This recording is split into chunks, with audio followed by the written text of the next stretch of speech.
I covered Latin America for 12 years, part of my journalistic history.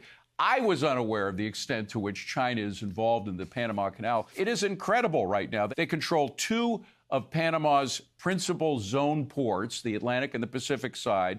They're finishing another one, by the way, a cruise terminal on, I believe it's on the Pacific coast side. They have 3 bridges across the canal. Another one is planned. A lot of Chinese companies like Huawei and the usual suspects are involved in the Panama Free Trade Zone. They are in deep in Panama right now. Well, they certainly are. And they're also deep in the canal zone. As you pointed out, they've got port operations at both ends of the canal. General Laura Richardson, when she was the head of U.S. Southern Command, said that those port facilities and those state enterprises were dual use. In other words, they could be used in a wartime situation. And China has many ways in which it can close down the Panama Canal. It can, first of all, those bridges. You know, we learned what can happen when a bridge goes down in March at the Francis Scott Key Bridge in Baltimore when a container ship hit one of the piers. Absolutely. The Chinese will have 4 bridges, and they can do that. And they can also sink ships in the middle of the canal. So there's a number of ways they can take that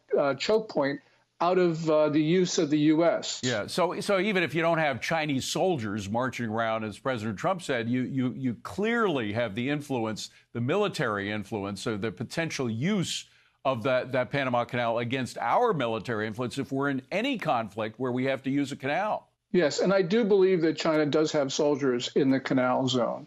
So it is that risk as well. So it's just comprehensive. And it's right for the president to talk about these issues because the U.S. Navy is crucially dependent on the canal. And the Chinese also want a military base at the tip of South America in Argentina at the Straits of Magellan. Wow. Fortunately, they're not going to get it because of the election of Javier Milei recently. But nonetheless, China's going to continue to try to control the tip of South America as well as the canal.